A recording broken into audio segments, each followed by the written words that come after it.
स्तोत्र का पाठ करके सुनाया है और कहा राम जी आप जाकर पंचवटी में वास करिए। कहां? पंचवटी में। पंचवटी जानते हैं आप लोग कहां है? कहां है? नासिक में है। मां गोदावरी जी का तट है। पंचवटी में राम जी गए हैं। रास्ते में गीधराज जटायु जी से भेंट भई है। जटायु जी से मिलकर भगवान अनेक प्रकार से प्रीत उनके साथ बढ़ाकर पंचवटी में राम जी गए और अपने हाथ से कुटिया छाकर भगवान रहने लगे। एक दिन सूर्पनखा वहां आ गई। कौन आ गई? ये कौन है पता है? रावण की बहन गई थी पंचवटी में। घूमते घूमते उसने भगवान के पांव के चिन्ह देख लिए। सूर्पनखा ने सोचने लगी जिसके पांव के चिन्ह इतने सुंदर हैं वो कितना सुंदर होगा। पीछा करते करते गई, भगवान का स्वरूप देखी और सुंदर रूप बना करके राम जी के पास गई और जाकर लगी बोलने, मम सम पुरुषन तुम सम नारी, यह संजोग विधि रचय विचारी, हम अनुरूप पुरुष जग माही, देख्यो खोज लोक तिहु नाहि, आते अब लगे रहो कुंवारी, मन माना कछु तुम ही निहारी। एक सांस में बोली, 3 लोक 14 भुवन में घूम कर आई हूं, परंतु न मेरे इतना कोई सुंदर स्त्री मिली, न तुम्हारे इतना सुंदर कोई पुरुष मिला। हम तुम मिले नहीं हैं, ये ब्रह्मा जी ने हमको तुमको मिलवाया है आज, चलो हम तुम शादी कर लेते हैं। किससे बोली? राम जी से। आगे कहती है, पूर्ण रूप से मेरे लायक तो तुम भी नहीं हो, लेकिन अब तक जिसको जिसको देखी मेरा मन नहीं माना, तुमको देखकर मेरा मन थोड़ा सा मान गया है, तो मैं काम चला लूंगी। भगवान सोचे हमसे सुंदर मिलेगा तो छोड़ के भाग जाएगी। राम जी बोले, हमको क्या देखी हो, बगल में मेरा छोटा भाई है लक्ष्मण, उसको जाकर एक बार देखो, वो हमसे भी सुंदर है। सुनी छोटका इनसे सुंदर है, तो राम जी को छोड़ के लक्ष्मण जी के पास चली गई। लक्ष्मण जी बोले, ये बताओ तुमको क्या बनना है, क्यों शादी करना चाहती हो? बोली, हमको रानी बनना है। लक्ष्मण जी बोले, मेरा परिचय सुन लो। सुंदरी सुन मैं उनकर दासा, हे सुंदरी, जिन्होंने तुमको मेरे पास भेजा है मैं उनका दास हूं। मेरे साथ विवाह करोगी तो दासी बन जाओगी। पूछी, फिर वो कौन है? लक्ष्मण जी बोले, प्रभु समर्थ कौशलपुर राजा। वो कौशल नरेश हैं, कौशलपुर के राजा हैं, समर्थवान हैं। मेरे साथ करोगी दासी बन जाओगी, उनके साथ करोगी तो रानी बन जाओगी। अब बताओ तुमको क्या बनना है? दासी की रानी। बोली, हमको तो रानी बनना है, तो यहां क्यों खड़ी हो, जाओ उनके पास। फिर राम जी के पास गई। राम जी बोले, तुमको पढ़ाया और तुम पढ़ ली? अरे दास नहीं है, मेरा छोटा भाई है, जाओ उसी के पास जाओ। राम जी और लक्ष्मण जी उसको पेंडुलम बना के रख दिए हैं, कभी इधर भेजते हैं कभी उधर भेजते हैं। अंत में लक्ष्मण भैया क्रोधित हो गए, बोले, तुम्हारा वर्ण वही करेगा जो तिनके के समान लज्जा त्याग करके बैठा है। इतना अपमान बर्दाश्त नहीं कर पाई, विकराल रूप धारण करके और दौड़ी सीता मैया की ओर। राम जी ने मां को भयभीत देखा तो लक्ष्मण भैया को इशारा किया, काट दो। क्या काट दो?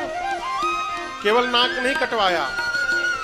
लक्ष्मण अति लाघव सो नाक काल बिनु की, ताके कर रावण कहा मनो चुनौती। लक्ष्मण जी राम जी के कहने पर सूर्पनखा का नाक और कान दोनों काट दिए। क्यों कटवा दिए? भगवान बोले, जब केवल बोलती है सुनती नहीं है, जब सुनने का काम नहीं है तो कान क्यों लेके घूम रही है? और नाक इसलिए कटवाया कि कह रही थी मेरे से सुंदर कोई नहीं है। भगवान बोले काटो इसका नाक कुरूप बनाओ। नाक कान काट के लक्ष्मण जी हाथ पे रख दिए, कहे ले जाकर अपने भाई रावण से कहना कि लक्ष्मण ने चुनौती भेजी है उसको। शूर्पणखा गई खरदूषण के पास, रावण के पास नहीं गई। खरदूषण आए, राम जी ने ऐसी माया रची कि खरदूषण आपस में ही लड़के मर गए। आपको एक बात बताऊं मैं, शूर्पणखा के पति का नाम था विद्युत जिह्वा। क्या नाम था? विद्युत जिह्वा। और उसको रावण मार चुका था। मतलब रावण अपने बहनोई को ही मार दिया था, अपने बहन के पति को। जिस समय रावण ने विद्युत जिह्वा को मारा, उसी समय शूर्पणखा ने संकल्प किया था कि रावण तुम्हारा सर्वनाश करा के रहूंगी मैं। अब दर्शन करिए, शूर्पणखा जानती है कि जितना बल रावण में है उतना ही बल खरदूषण में है। पहले खरदूषण के पास गई, सोची यदि खरदूषण को वो मार देंगे इसका मतलब रावण को भी मार देंगे। खरदूषण गए, भगवान को लड़ना भी नहीं पड़ा, आपस में लड़ी के मर गए। और ये दोनों इतने बड़े मूर्ख थे, इनको पता नहीं था कि इनको ट्रायल में लेके जा रही है शूर्पणखा। मर गए, तब गई रावण के पास, जाकर लगी चिल्लाने, दिन रात सोते हो तुम मदिरा पीकर, तुमको पता नहीं रावण तुम्हारा शत्रु तुम्हारे सिर पे नाच रहा है। रावण बोला ये उपदेश प्रवचन बाद में, नाक कान कहां कटवा के चली आई। शूर्पणखा पूरी बात बताई। राम के कहने पर लक्ष्मण ने काटा, उनके साथ सीता है, बड़ी सुंदर है। रावण ने कहा खरदूषण के पास जाना चाहिए था, बोली गई थी, वो भी दोनों मर गए। रावण गया महल में, अपना कमरा बंद करके और एकांत में सोचने लगा। खरदूषण मोहि सम बलवंता, तिन्हीं को मारई बिनु भगवंता। रावण कहता है जितना बल मेरे में उतना ही बल खरदूषण में था, बिना भगवान के ये मर नहीं सकते। खरदूषण मर गए, इसका केवल और केवल एक अर्थ है, धरती पर भगवान ने अवतार ले लिया है। अब रावण भी बेचैन हो गया, भगवान आ गए, मुझे भी तो उद्धार कराना है अपना। एक काम करो, माला लेकर आज से भजन शुरू करता हूं। लेकिन फिर कहता है मेरे से तो भजन होगा ही नहीं, तामसी शरीर है मेरा, कैसे उद्धार होगा। अंत में निर्णय किया भजन नहीं कर पाऊंगा तो क्या हुआ, मैं राम जी से युद्ध कर लूंगा और युद्ध में बाण से प्राण का त्याग करके मैं भी मुक्त हो जाऊंगा। चला मारीच के पास रावण। इधर सीता मैया से राम जी ने एकांत में कहा कि सीते,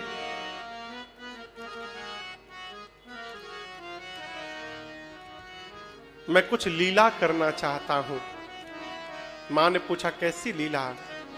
भगवान बोले देखिए, रावण की क्षमता नहीं कि वो आपको लेकर लंका जाए।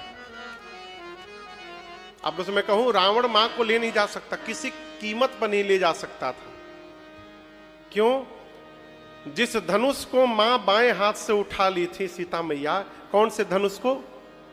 शंकर जी के धनुष को बाएं हाथ से मां उठा ली थी। रावण उस धनुष को तो उठा ही नहीं पाया, वो मेरी मां को क्या उठाएगा। और भगवान जानते हैं कि जब तक सीता जी वहां जाएंगे नहीं लंका, तब तक मुझे मारने का कोई बहाना नहीं मिलेगा रावण को। तो प्रभु ने मां से कहा कि सीते, जब तक मैं धरती से निशाचरों का अंत न कर दूं, तब तक आप अग्नि में जाकर के बैठ जाओ। तुम पावक महू करो निवासा, जाओ लगी करो निशाचर नासा। सीता मैया राम जी के पास अपना प्रतिबिंब रख करके और जाकर अग्नि में बैठ गई। अब याद रखिएगा, अब जो सीता जी हैं ये नकली सीता जी हैं।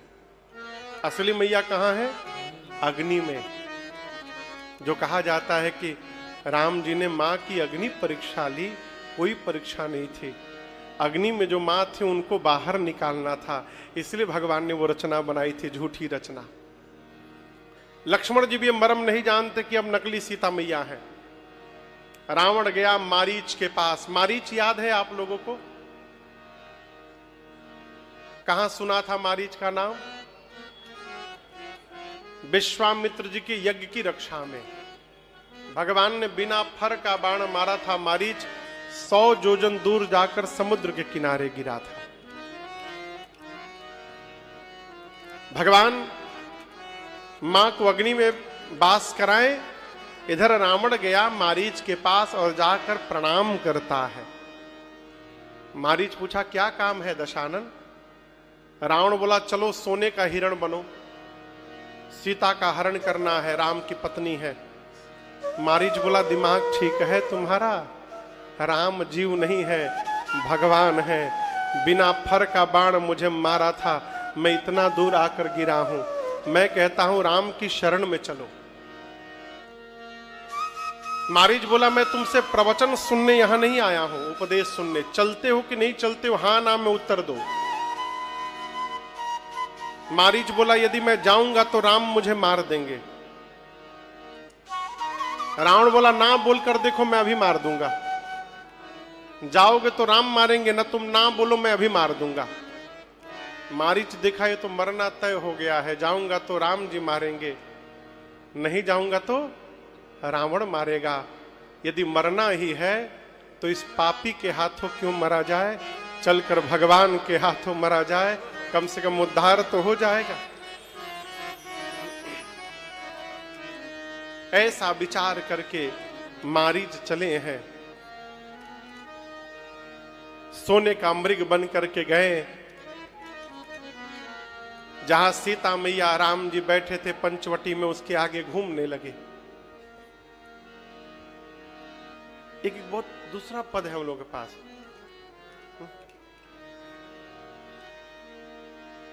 मारीच क्यों गया है? बाण, तो वो बाण जयंत को 3 लोक 14 भुवन घुमाया। राम जी आज पंचवटी में बैठकर बाण मारते तो क्या वो मारीच को न लगता? लगता ना। तो राम जी गए क्यों? राम जी जानते हैं जब तक वो जाएंगे नहीं तब तक रावण आएगा नहीं, इसलिए भगवान गए और तुरंत नहीं मारे, बहुत दूर तक गए, बहुत दूर तक। बहुत दूर जाकर भगवान ने बाण मारा। बाण लगते मारीच जोर से बोला हां लक्ष्मण, और उसके बाद धीरे से राम बोलकर उसने प्राण का त्याग कर दिया। हां लक्ष्मण की आवाज सुनाई पड़ी सीता मैया को। मां ने बरबस लक्ष्मण भैया को भेजा है। लक्ष्मण जी ने एक रेखा खींच दी है, कहा मां इसको पार मत करिएगा। गए हैं। इधर रावण सन्यासी का वेश बनाकर आया और सीता मैया को लेके चला गया। रास्ते में जटायु जी मिल गए रावण को। आपको बताऊं, किसी देवता में हिम्मत नहीं थी रावण का रास्ता रोक दे। खड़े होकर देवता रावण को देख रहे हैं, रावण मां को लेके जा रहा है। जो हिम्मत देवता नहीं दिखाए वो हिम्मत भारत के पक्षी ने दिखा दिया। जटायु जी महाराज ने दौड़ पड़े रावण के पास, जाकर बोले रावण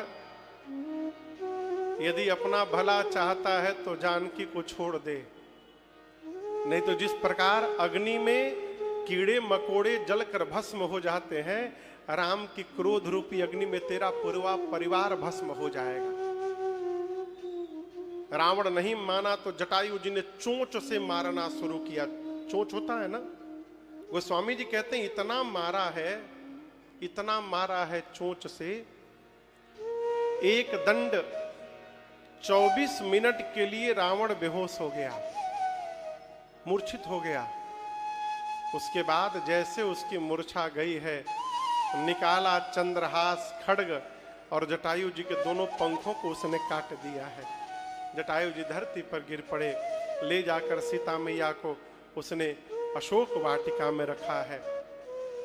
इधर लक्ष्मण जी को जब राम जी आते देखे तो भगवान समझ गए कि काम हो गया। उधर राम जी नाटक करने लगे। स्पष्ट लिखा है, रघुपति अनुजहि आवत देखी, बाहिज चिंता की न बिसेखी।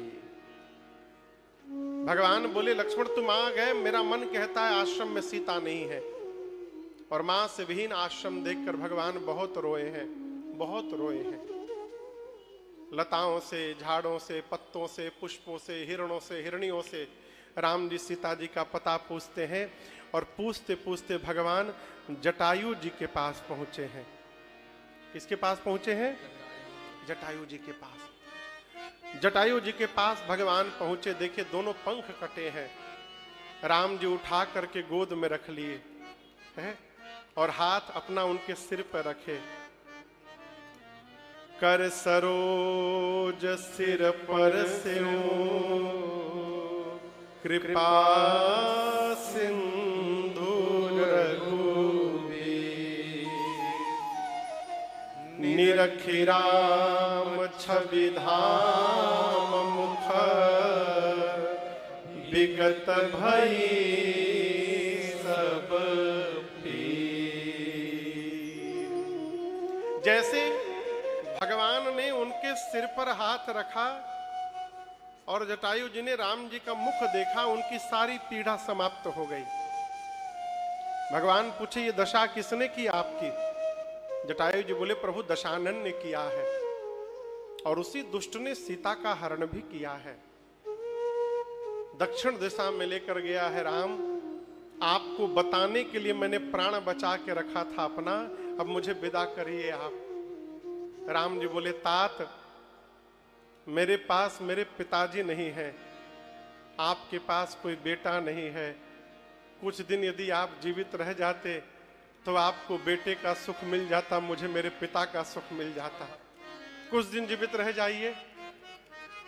जटायु जी बोले, राम तुम्हारे पिता दशरथ मेरे मित्र थे।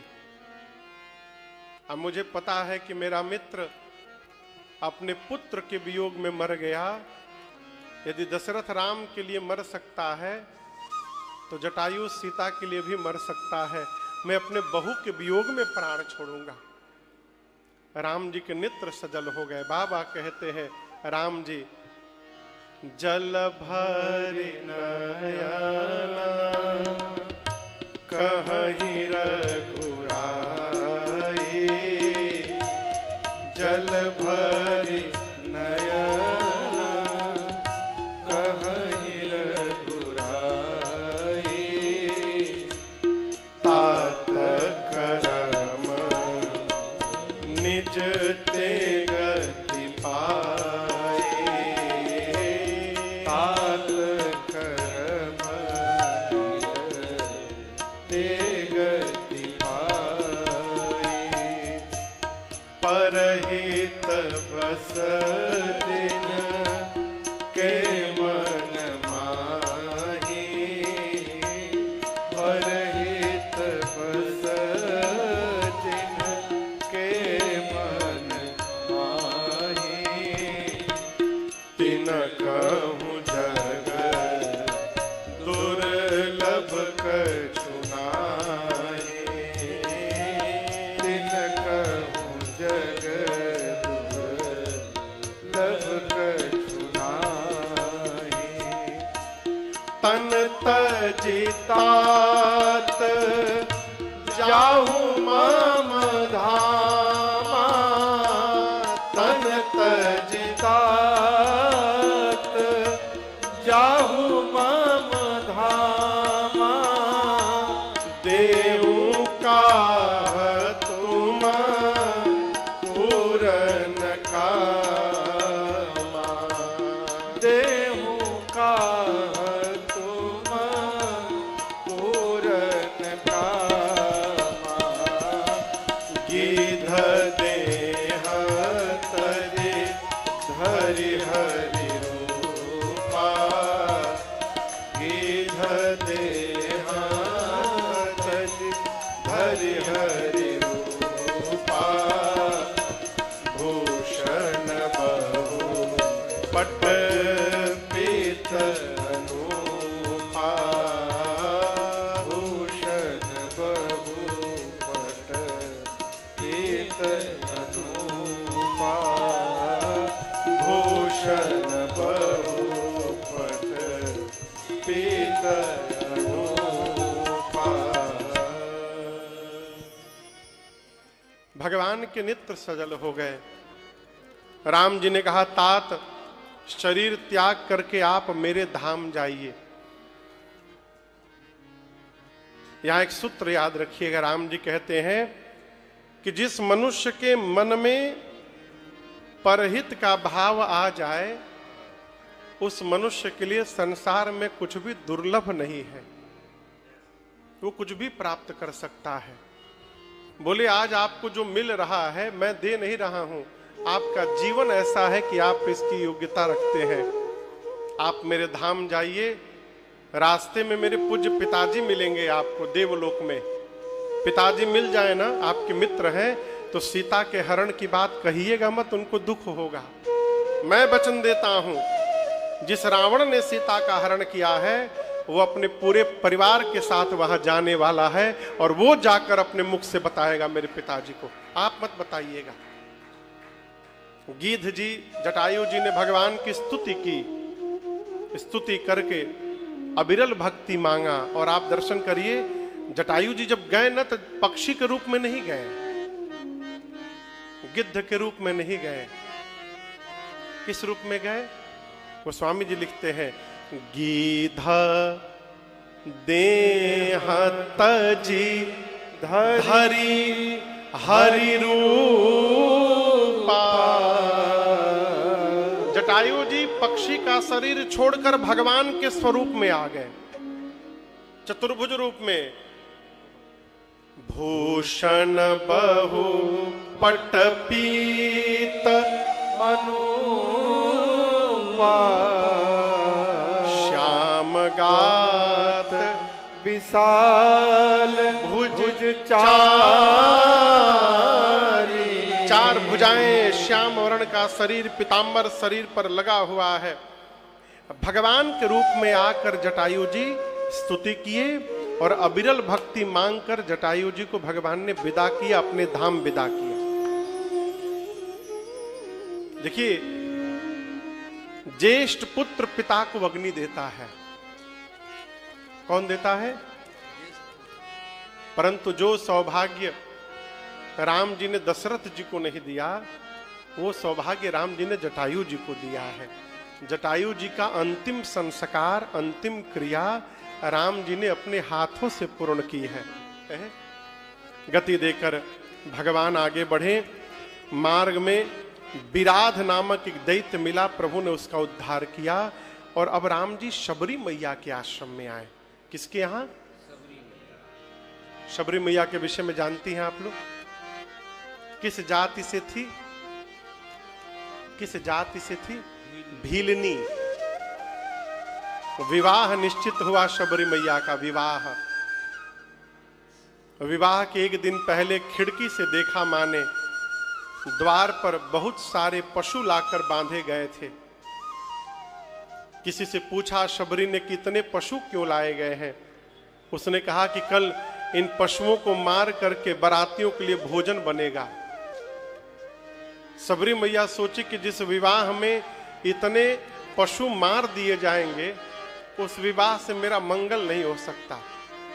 रात में घर छोड़कर भागी, और भागने के पहले द्वार पर जो पशु बंधे थे उन सबके बंधन को शबरी जी ने खोल दिया, मुक्त कर दिया।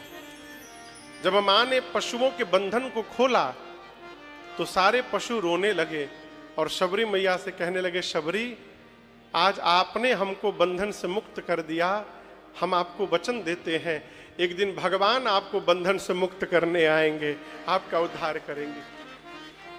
शबरी मैया चली गई मतंग ऋषि के पास और वहीं जाकर सेवा करने लगी। एक दिन मतंग ऋषि ने कहा शबरी मैया से कि बेटी,